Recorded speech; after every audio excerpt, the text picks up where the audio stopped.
भारत सरकार कानून बना दे पॉपुलेशन कंट्रोल का, तो उससे कंट्रोल हो जाएगी, उससे कंट्रोल हो जाएगी। और क्या कानून में लगाए कि अगर नहीं मानोगे तो क्या करेंगे? क्योंकि आपको बीमारी है, हिंदुओं को बीमारी है, हमें नौकरी चाहिए, वो भी सरकारी। उन्हें नौकरी नहीं चाहिए, आपकी नहीं चाहिए, उनको नौकरी नहीं चाहिए, आपकी सब्सिडी। क्या करेंगे आप? क्या कॉलम लगाएंगे इसमें कि पॉपुलेशन कंट्रोल के लिए 2 बच्चे होने चाहिए, जो इसका उल्लंघन करेगा वो उसके साथ क्या करेंगे आप? बता दीजिए। कोई है आपके पास चार्टर इस बात का? लेकिन पूरा देश इसमें नहीं नहीं, पॉपुलेशन हमारे कंट्रोल पे लॉ बनना। अरे लॉ बन जाएगा, लेकिन लागू कैसे होगा?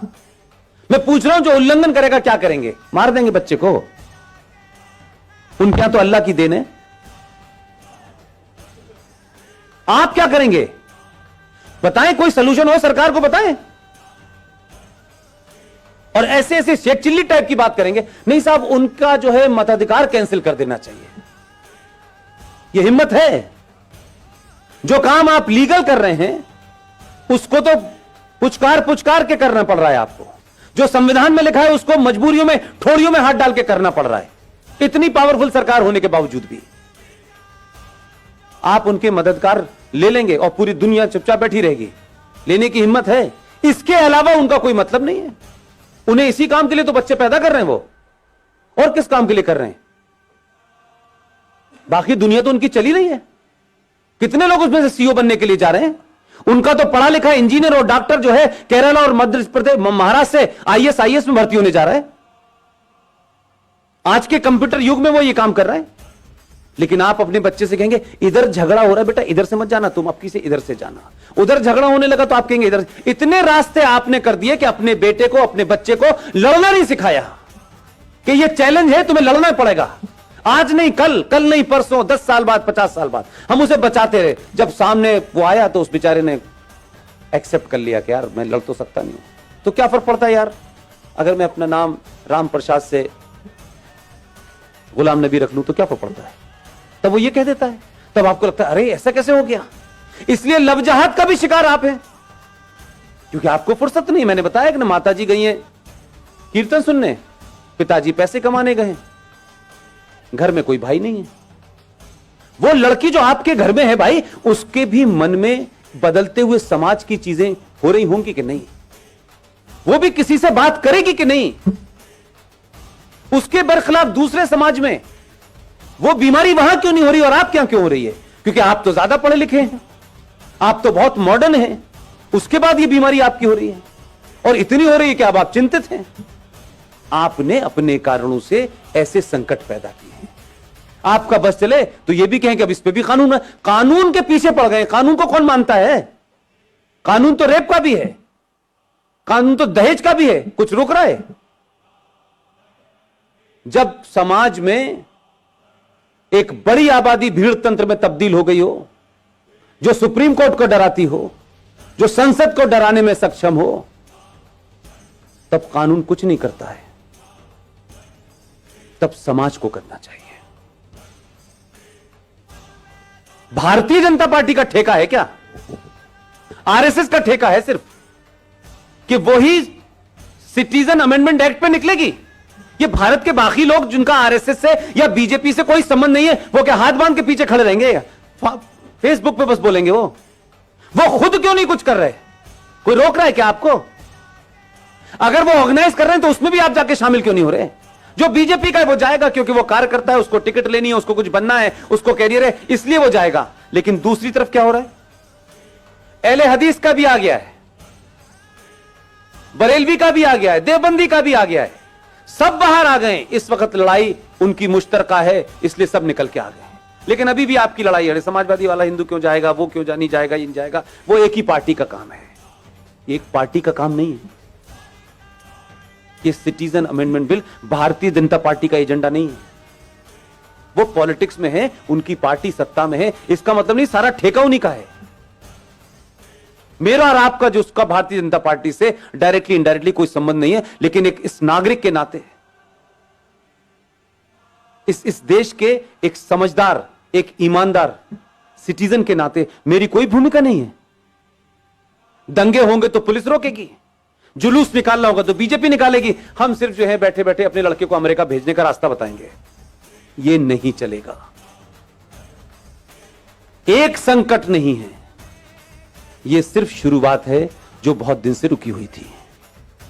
इसलिए मैं कहता हूं कि इस देश में राष्ट्रवादी ताकतें, सनातनी शक्तियां जैसे जैसे मजबूत होंगी, इस देश में गद्दारों के चेहरों से बेनकाब जल्दी होंगे।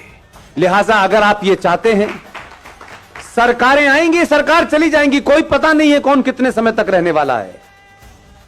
देश तो पहले भी चल रहा था, घिसट रहा था, कुछ अच्छा था, कुछ बुरा था, कुछ जीते कुछ हारे, ये सब चल रहा था।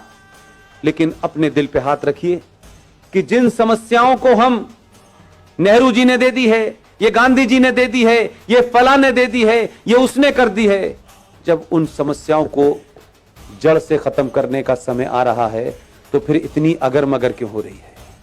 फिर इंतजार किसका हो रहा है? पहली बार इस देश में सरकार राष्ट्र के लिए काम कर रही है, तो समाज की जिम्मेदारी क्या है कि पूरी ताकत से खड़े हों और सरकार को यह भरोसा दिलाएं कि हम जो काम आप कर रहे हैं वो हमारे लिए शायद उसका तत्कालिक कोई फायदा हो ना हो, लेकिन आने वाली नस्लों के लिए होगा। यह तय होगा कि 20 साल के बाद मेरे बच्चे टोपी लगाएंगे, मेरी बेटियां बुर्का पहनेंगी या नहीं पहनेंगी। अगर नहीं चाहते हैं तो ताकत से खड़े होइए। वो कौन है, कौन नहीं है, कैसा है, बुरा है, अच्छा है, यह महत्व नहीं है। इस समय कई सवाल पूछने का समय नहीं है। दूसरे सवाल नहीं पूछ रहे हैं, पूरी दुनिया में है। पाकिस्तान नेशनल असेंबली का चेयरमैन चिट्ठियां लिख रहा है सऊदी अरब को। 2.5 लाख की रैली निकल रही है उस बांग्लादेश को जिसे आपने चड्डी बनियान पहनना सिखाया है।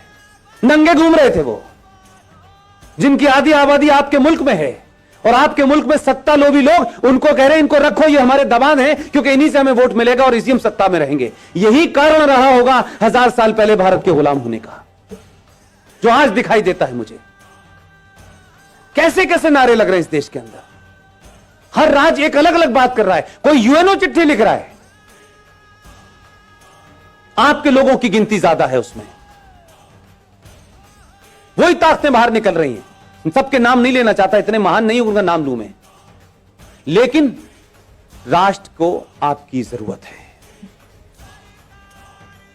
और आप समझ लीजिए, हम सब लोग इतने बेहया हो चुके हैं, इतने बेगैरत हो चुके हैं कि हम जरा सा अगर हमारे आदमी में कहीं कमजोरी हो गई, जरा सी कहीं हल्का सा भी वो कमजोर पड़ा, हम पहले लोग हैं जो ये कहेंगे। हम बहुत कह रहे थे यार इतना नहीं करना चाहिए था, देखो इसने इतना ज्यादा कर दिया था, हम इतने मक्कार लोग हैं।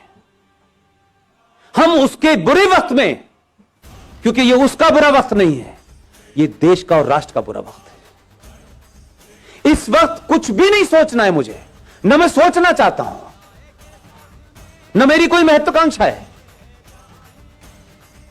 हम अगर 5 लोगों को जगा सकते हैं तो 5 को जगाएं, क्योंकि हमारे यहां कुछ लोग सो नहीं रहे हैं, हमारे यहां जगे हुए लोग भी सोने का बहाना कर रहे हैं।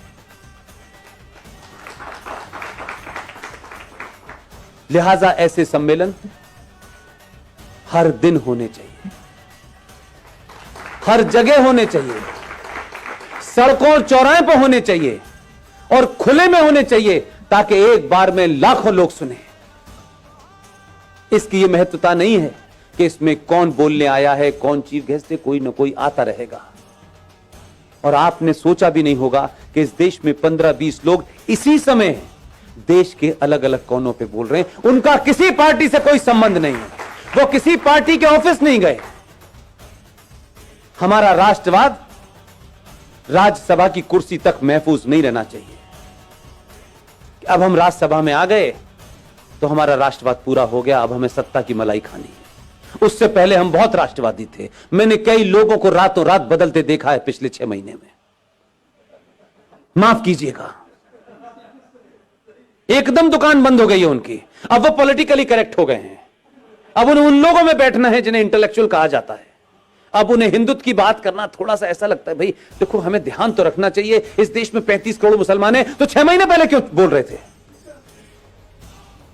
इसलिए आपके यहां ईमानदारी नहीं है। 15-20 लोगों में चाहे मेजर जनरल जीडी बख्शी हो, कर्नल RSN हो, सुशील पंडित हो, गौरव आर्या हो, ललित अंबरदार हो, इनमें से कोई एजेंडा है किसी का? रोज टेलीविजन पे आप देखते हैं, रोज कहीं ना कहीं भाषण चल रहा होता है उनका। किस लिए? क्या सिर्फ 90 करोड़ हिंदुओं में यही 10-15 लोग हैं? क्यों नहीं हर घर के अंदर 2-2 लोग पैदा हो रहे हैं?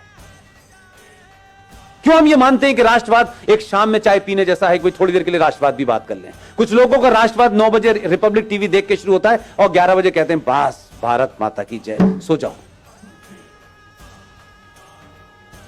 राष्ट्रवाद जीना होता है। अगर आपको अपने पे गर्व नहीं है, अपने इतिहास पे गर्व नहीं है, आपको बौनों जिन्होंने गुलाम बनाया है, अगर आप उनको महसूस कर रहे हैं, आप उनको मजबूरी में आपको झेलना पड़ रहा है, तो इसका मतलब यह है कि आपके अंदर कोई अपना स्वाभिमान नहीं है।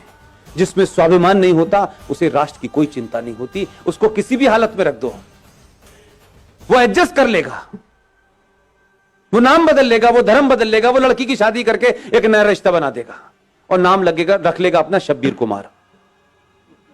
वो कुछ भी कर लेगा। अगर जागृत समाज होता तो उस दिन बोलना चाहिए था जिस दिन गुलशन कुमार की हत्या हुई थी। आप 3 चीजें रख रहा हूं रवि भाई, ध्यान दीजिएगा। इस देश की प्राइमरी एजुकेशन को हमने क्रिश्चियंस के हाथों सौंप दिया है, राइट? इस देश के इतिहास को हमने 70 सालों में कम्युनिस्टों के हाथों में सौंप दिया था। और तीसरी चीज बताऊं, इस देश का एंटरटेनमेंट आपने जिहादी मुसलमानों के हाथों छोड़ दिया। आपकी तीनों चीजें आपके पास नहीं हैं, इसलिए गुलशन कुमार की हत्या हुई, आप समझे ही नहीं कि उसका क्या मसला था। गुलशन कुमार की हत्या भारत की एंटरटेनमेंट इंडस्ट्री के अंदर भजन, कीर्तन और मंदिर को बाहर कर दिया उसने।